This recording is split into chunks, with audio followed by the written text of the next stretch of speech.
మొన్నటి వరకు ప్రపంచ ఆటోమొబైల్ ఇండస్ట్రీలో ఒక నానుడి ఉండేది.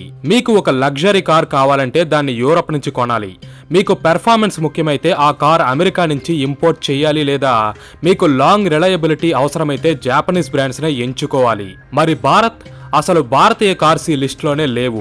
దశాబ్దాల పాటు అమెరికా, యూరప్ ప్రపంచ ఆటోమొబైల్ సామ్రాజ్యానికి తామే రారాజులమన్నట్టుగా విర్రవీగాయి. ఎలక్ట్రిక్ వెహికల్స్ లాంటి న్యూ ఏజ్ లో కూడా భారత్ ఎప్పటికీ వాళ్ళ వెహికల్స్ కొనే కస్టమర్ గా మిగిలిపోతుందని ఫిక్స్ అయిపోయారు. కానీ ఇప్పుడు సీన్ పూర్తిగా రివర్స్ అయింది.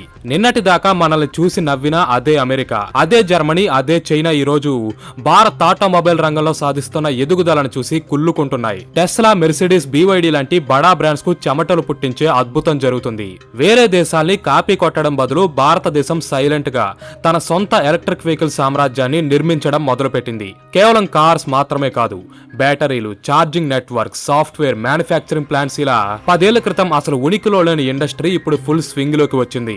ఈ రోజు Tata curve EV, Mahindra XUV 900, BE6 లాంటి కార్స్ ప్రపంచం ఆలోచించే విధానాన్నే మార్చేస్తున్నాయి. ఓలా ఎలక్ట్రిక్, ఏథర్ లాంటి కంపెనీలు ఇప్పటికే లక్షలాది ఎలక్ట్రిక్ స్కూటర్స్ ను రోడ్ల మీదకు తెచ్చి మన రవాణా వ్యవస్థను పూర్తిగా ట్రాన్స్ఫార్మ్ చేస్తున్నాయి. ఈ వీడియో పూర్తయ్యేసరికి మీకు భారత్ ప్రపంచ ఎలక్ట్రిక్ వెహికల్స్ రంగాన్ని ఎలా డామినేట్ చేయబోతుందో ఫుల్ క్లారిటీ వస్తుంది. సో వీడియోని చివరి వరకు చూడండి.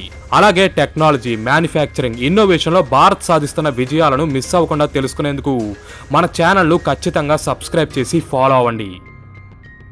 2000 దశకం ప్రారంభంలో ఇండియన్ ఆటోమొబైల్ ఇండస్ట్రీకి ఉన్న ఒకే ఒక్క గుర్తింపు value for money. Tata Motors, Mahindra లాంటి బ్రాండ్లు నమ్మకమైన, చవకైన వెహికల్స్ ను తయారు చేసేవి. ఇవి దేశంలోని కోట్లాది కుటుంబాలకు ఉపయోగపడ్డాయి. కానీ దేశం బయట ఈ కంపెనీలను ఎవ్వరూ పట్టించుకోలేదు.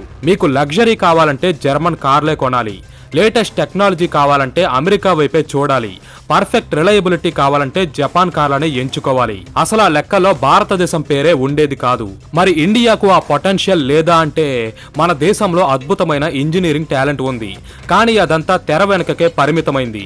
ఇండియన్ ఇంజనీర్స్ గ్లోబల్ కంపెనీలకు అవసరమైన సాఫ్ట్వేర్లు డెవలప్ చేసేవారు. మనం ఏ కార్లనైతే లగ్జూరియస్ బ్రాండ్స్ అనుకుంటున్నామో వాటికి కావాల్సిన కాంపోనెంట్స్ మన ఇండియన్ ఫ్యాక్టరీస్ లోనే తయారయ్యి ఎక్స్పోర్ట్ అయ్యేవి. కానీ ఫైనల్ ప్రొడక్ట్ మీద మాత్రం వేరే దేశం బ్రాండ్ ఉండేది. ఇక ఈ పరిస్థితి ఎప్పటికీ మారదనుకున్న టైంలో గ్లోబల్ ఆటో ఇండస్ట్రీ రూపురేఖలనే మార్చేసే ఒక విప్లవం జరిగింది. అదే ఎలక్ట్రిక్ వెహికల్స్ మార్కెట్ లోకి రావడం. పెట్రోల్, డీజిల్ కార్లలా కాకుండా ప్రతి దేశం మళ్ళీ మొదటి నుంచి రేస్ ను స్టార్ట్ చేసే అవకాశాన్ని ఈ ఈవీలు ఇచ్చాయి. ఎందుకంటే ఎలక్ట్రిక్ వెహికల్స్ లో ఇంజిన్ పిస్టన్స్ కంటే బ్యాటరీలు ఇంపార్టెంట్, హార్స్ పవర్ కంటే software important, and engine tuning కంటే ఆర్టిఫిషియల్ ఇంటెలిజెన్స్ కీలకంగా మారింది. ఇక్కడ వేగంగా అడుగులు వేయడానికి రెడీగా ఉన్న దేశాలకు ఇదొక అద్భుతమైన అవకాశం. అండ్ భారత్ అవకాశాన్ని అందిపుచ్చుకుంది.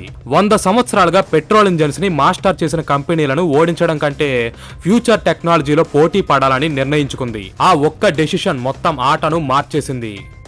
అయితే ఏ ఇండస్ట్రీ కూడా ఏ ఒక్క కంపెనీ వల్లే రాత్రికి రాత్రే మారిపోదు. ఇండియాలో ఈవీ రెవల్యూషన్ పాసిబుల్ అవ్వడానికి 3 బలమైన శక్తులు కలిసి పనిచేశాయి. వాటిలో మొదటిది గవర్నమెంట్ పాలసీ. గత కొన్నేళ్లుగా భారతదేశం production linked incentive scheme, make in India లాంటి భారీ ఇనిషియేటివ్స్ ను లాంచ్ చేసింది. ఈ ప్రోగ్రామ్స్ మన మ్యానుఫ్యాక్చరర్స్ కు ఫారెన్ ఇంపోర్ట్స్ మీద ఆధారపడాల్సిన అవసరం లేకుండా దేశంలోనే ఎలక్ట్రిక్ వెహికల్స్ ను సొంతంగా తయారు చేసేలా ఎంకరేజ్ చేశాయి. దీనివల్ల కొత్త ఫ్యాక్టరీలు ఏర్పడ్డాయి, ఇన్వెస్ట్మెంట్స్ వచ్చాయి, బ్యాటరీ తయారీ ఒక నేషనల్ మూవ్మెంట్ లా మారింది. అండ్ దేశవ్యాప్తంగా అనేక నగరాలలో కొత్త ఛార్జింగ్ స్టేషన్స్ పుట్టుకొచ్చాయి. ఇక రెండవది మన భారతీయ మ్యానుఫ్యాక్చరర్స్. దశాబ్దాలుగా సాధారణ గ్యాసోలిన్ కార్లు తయారు చేసిన కంపెనీలు భవిష్యత్ అంతా ఎలక్ట్రిక్ వెహికల్స్ దేనని గమనించాయి. టాటా మోటార్స్ అయితే అగ్రెసివ్ గా ప్యాసింజర్ ఈవీస్ ని పుష్ చేసింది. మహీంద్రా కొత్త తరం SUVల కోసం వేల కోట్ల రూపాయల పెట్టుబడి పెట్టింది. ఓలా ఎలక్ట్రిక్, ఏథర్ ఎనర్జీ లాంటి స్టార్టప్లు ప్రత్యేకంగా మన దేశ అవసరాలకు తగ్గట్టుగా అడ్వాన్స్డ్ సాఫ్ట్వేర్ తో స్కూటర్స్ ను డిజైన్ చేశాయి.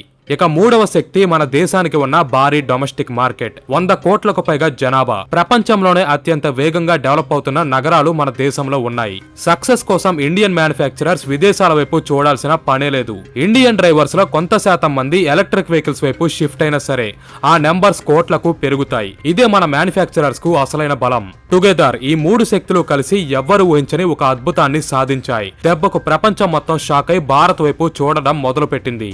చరిత్రలో వచ్చే ప్రతి పెద్ద మార్పుకు కూడా ఒక టర్నింగ్ పాయింట్ ఉంటుంది.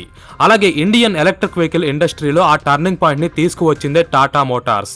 ఒకప్పుడు కేవలం బడ్జెట్ ఫ్యామిలీ కార్స్, ట్రక్లకు మాత్రమే పరిమితమైన టాటా భారతదేశ ఎలక్ట్రిక్ వెహికల్ విప్లవాన్ని ముందుకు నడిపిస్తుందని ఎవ్వరూ ఊహించలేదు.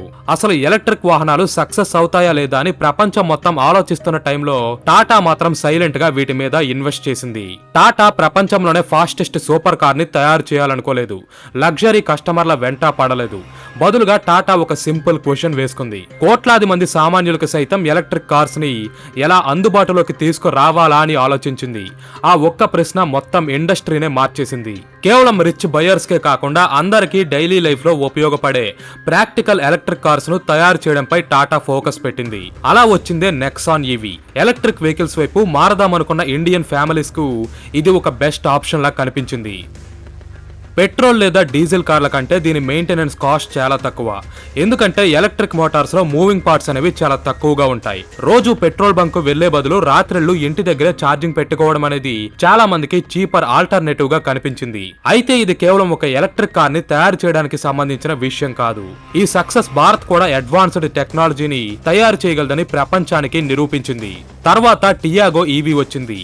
తర్వాత పంచ్ ఈవీ, ఇప్పుడు కర్వ్ ఈవీ కార్స్ వచ్చాయి. ప్రతి మోడల్ కూడా ముందు దానికంటే ఇంప్రూవ్మెంట్ చూపించింది. ఫలితంగా ఈ రోజు Tata Motors Bharat passenger EV market ను డామినేట్ చేస్తుంది. అయితే టాటా ఎలక్ట్రిక్ వెహికల్స్ ని ప్రజలకు అందుబాటులోకి తీసుకురావడంలో బిజీగా ఉంటే, మరో ఇండియన్ కంపెనీ మాత్రం అంతకంటే పెద్ద మార్పుకు రెడీ అయింది. మహీంద్రా కేవలం పాత కార్లలో కొత్త ఎలక్ట్రిక్ బ్యాటరీలు పెట్టడంపై ఇంట్రెస్ట్ చూపించలేదు. వాళ్ళు పూర్తిగా ఎస్యూవీలనే రీఇన్వెంట్ చేయాలి అనుకున్నారు. Completely new generation electric vehicles ని స్క్రాచ్ నుంచి సిద్ధం చేశారు. వీళ్ళు తయారు చేసిన BE6, XEV9 లాంటి మోడల్స్ ట్రెడిషనల్ ఎస్యూవీల అస్సలు కనిపించావు. Sharp lighting, futuristic interiors, digital displays, long driving range, ఇలా ఎన్నో మోడర్న్ ఫీచర్స్ ని వీటిలో ఇంప్లిమెంట్ చేశారు. మహీంద్రా ఈ ఈవీ ఈకో సిస్టమ్ ని నిర్మించడానికి బిలియన్స్ ఆఫ్ డాలర్స్ ఇన్వెస్ట్ చేసింది. సొంత బ్యాటరీ టెక్నాలజీని డెవలప్ చేసుకుంది. డెడికేటెడ్ మ్యానుఫ్యాక్చరింగ్ ప్లాంట్స్ ను ఏర్పాటు చేసుకుంది. ఒకప్పుడు దశాబ్దాల పాటు గ్లోబల్ ట్రెండ్స్ ని ఫాలో అవుతున్నారని విమర్శలు ఎదుర్కొన్న సేమ్ ఇండియన్ కంపెనీసే ఇప్పుడు అమెరికా, యూరప్ కుళ్ళుకునే స్థాయిలో ఫ్యూచర్ ట్రెండ్స్ ని సెట్ చేస్తున్నాయి. అది కూడా చాలా తక్కువ సమయంలోనే దీన్ని సాధించాయి. అయితే ఇండియాలో ఈ ఈవీ రెవల్యూషన్ ని ముందుకు నడిపిస్తుంది కేవలం కార్స్ మాత్రమే అనుకుంటే అది పొరపాటే. ఇక్కడ వాటికంటే పెద్ద ఫ్యాక్టర్ మరొకటి ఉంది, అవే స్కూటర్స్. ఇండియాలో ప్రపంచంలోనే అతిపెద్ద 2 వీలర్ మార్కెట్ ఉంది. రోజు కోట్లాది మంది ప్రజలు తమ వ్యాపారాలకి, జాబ్స్ కి, స్కూల్స్ కి 2 వీలర్స్ మీదే ఆధారపడి వెళ్తారు. ఓలా ఎలక్ట్రిక్ యాథర్ లాంటి కంపెనీలు దీన్ని అందరికంటే ముందే గమనించాయి. లగ్జరీ ఆటో మేకర్స్ తో పోటీ పడడానికి బదులు వీళ్ళు ఇండియా యొక్క రోజువారీ ట్రాన్స్పోర్టేషన్ మీద ఫోకస్ పెట్టారు. ఎలక్ట్రిక్ స్కూటర్స్ పెట్రోల్ తో పోలిస్తే చాలా తక్కువ కాస్ట్ కే ఆపరేట్ అవుతాయి. వీటిని నడుపుతున్నప్పుడు నాయిస్ పొల్యూషన్ రాదు, సైలెన్సర్ నుంచి ఎయిర్ పొల్యూషన్ జరగదు. రద్దీ ట్రాఫిక్ లో కూడా వీటిని ఈజీగా రైడ్ చేయొచ్చు. ఒక్క మాటలో చెప్పాలంటే భారతీయుల డైలీ యూస్ కి ఇవి పర్ఫెక్ట్ గా సరిపోతాయి. ఆ కారణంగానే ఈ రోజు ఇండియన్ రోడ్స్ అన్ని ఎలక్ట్రిక్ స్కూటర్స్ తో నిండిపోయాయి. అండ్ ఒక్కసారి పెట్రోల్ ఖర్చుతో పోలిస్తే ఎలక్ట్రిసిటీ ఎంత చవకో తెలిసాక మళ్ళీ ఎవరు పాత పెట్రోల్ వెహికల్స్ వైపు వెళ్ళాలి అనుకోరు. అందుకే చాలా మంది ఎనలిస్టులు రాబోయే 10 ఏళ్లలో ఇండియాలో ప్రపంచంలోనే అతిపెద్ద ఈవీ బూమ్ జరగబోతుందని బలంగా అంచనా వేస్తున్నారు. అయితే ఇక్కడే భారత్ స్ట్రాటజీ ఇంకా ఇంట్రెస్టింగ్ గా మారుతుంది. ఎందుకంటే ఎలక్ట్రిక్ వెహికల్స్ ని తయారు చేయడం ఒక ఎత్తు, కానీ వాటిని సస్టైన్ చేసే ఈకో సిస్టమ్ ని నిర్మించడం ఇంకా ముఖ్యమైన విషయం. ఉదాహరణకు ఒక స్మార్ట్ ఫోన్ ని తీసుకోండి. ఫోన్ మనకు కేవలం వ్యూయింగ్ ఎక్స్పీరియన్స్ ఇస్తుంది, కానీ దాన్ని రన్ చేయడానికి మనకు సాఫ్ట్వేర్ కావాలి, యాప్స్ కావాలి, charging accessories, internet service centres, ఇలా అనేకం కావాలి. సేమ్ ఎలక్ట్రిక్ వెహికల్స్ కూడా ఇలాగే ఫంక్షన్ అవుతాయి. కేవలం కార్స్ అసెంబుల్ చేసినంత మాత్రాన ఒక దేశం ఈవీ లీడర్ గా మారిపోదు. దానికి మనకు బ్యాటరీస్ కావాలి, ఇంజనీర్స్ ని ట్రైన్ చేయాలి, ఛార్జింగ్ స్టేషన్స్ ని విస్తరించాలి, critical components, semi conductors, recycling, ఇలా టోటల్ ఇన్ఫ్రాస్ట్రక్చర్ అవసరమవుతుంది. అందుకే భారత్ ఇప్పుడు ఈ మొత్తం నెట్వర్క్ మీద ఇన్వెస్ట్ చేస్తుంది. ఎనర్జీ స్టోరేజ్ మీద పరిశోధనలు జరుగుతున్నాయి. హైవేల మీద కొత్త ఛార్జింగ్ స్టేషన్స్ పుట్టుకొస్తున్నాయి. అండ్ ఒకప్పుడు పాత పెట్రోల్ ఇంజిన్స్ ని తయారు చేసిన కంపెనీలు ఇప్పుడు ఎలక్ట్రిక్ విడిభాగాలు బిల్డ్ చేస్తున్నాయి. భారత్ లో జరుగుతున్న ఈ ఈవీ భూమిని చూసి ప్రపంచం ఆశ్చర్యపోతుంది. టెస్లా ఆల్రెడీ ఇండియాలో దాని ప్రెజెన్స్ ని పెంచుకోవాలని చూస్తుంది. ప్రపంచంలోని మేజర్ బ్యాటరీ కంపెనీస్ అన్ని ఇండియాలో లోకల్ పార్ట్నర్షిప్స్ కోసం వెతుకుతున్నాయి. జపాన్, సౌత్ కొరియా, యూరప్, అమెరికాలోని బడా ఆటో మేకర్స్ భారత్ లో బిలియన్లు ఇన్వెస్ట్ చేస్తున్నారు. ఎందుకంటే మన దేశానికి ఉన్న మార్కెట్ పొటెన్షియల్ అటువంటిది.